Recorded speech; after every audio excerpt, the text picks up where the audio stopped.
Bibwewadi police स्टेशनच्या हद्दीमध्ये 8 जानेवारी रोजी कुमारी doctor Pallavi पोपट फडतरे यांच्या मृत्यूबद्दल अकस्मात मृत्यूची नोंद झालेली आहे. यामध्ये अकस्मात मृत्यूचा तपास करत असताना असं समोर आलं की मुलगा कुलदीप आदिनाथ सावंत वय 30 वर्ष राहणार जत सांगली यांनी यापूर्वी आपले लग्न झालेले असताना देखील जीवनसाथी.com या संकेतस्थळावर आपण अविवाहित असल्याचे नमूद करून लग्नासाठी नोंदणी केली होती. दरम्यानच्या काळामध्ये डॉक्टर पल्लवी यांनी BHMS केलेलं होतं आणि त्या आपल्या MD मेडिसिनचं महिला उद्योग आयुर्वेदिक कॉलेज सोलापूर येथे शिक्षण घेत होत्या आणि त्यांची इच्छा होती की वैद्यकीय क्षेत्रातीलच मुलाशी लग्न करावं. त्याप्रमाणे त्यांना या समाज माध्यमाच्या मार्फत यांची भेट झाली. त्यांना योग्य वाटल्यामुळं त्यांनी संपर्क साधला आणि नंतर त्यांची भेटी व्हॉट्सअप माध्यमातून संपर्क वाढला. परत मुलगा जरी जतचा राहणार असला तरी त्याचं देहू या ठिकाणी क्लिनिक आहे असं त्यांनी सांगितलं. मुलीच्या आई वडिलांनी देहू या ठिकाणी जाऊन क्लिनिकची पाहणी केली आणि डॉक्टर पल्लवी यांनी स्वतःचं नवजीवन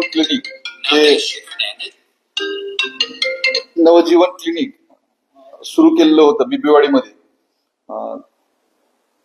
तर जेव्हा मुलाला घरच्यांनी त्याची एकंदरीत परिस्थिती विश्वास नसल्यामुळं नकार दिला, तेव्हा मुलानं आपण बिबवेवाडी परिसरामध्येच नवीन दवाखाना टाकूया, त्यासाठी मला पैसे लागतील असं म्हणून मुलीकडून पैसे घेतले.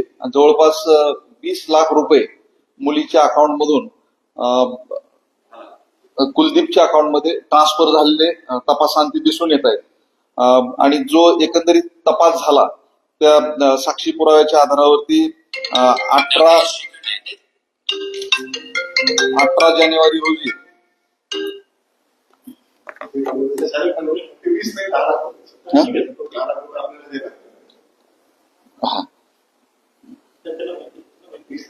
बरोबर 20 लाख रुपये मिळाले होते. त्यापैकी 90,000 रुपये रक्कम फक्त आज रोजी अकाउंट वरती तपासांती शिल्लक दिसून येते. उर्वरित रक्कम कुलदीप यांच्याकडे ट्रान्सफर केली होती.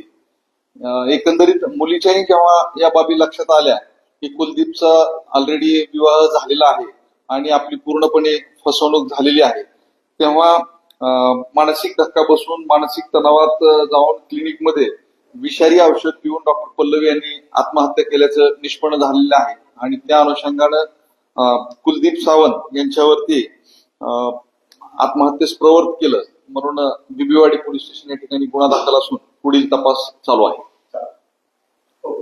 फारच लांबलं काय?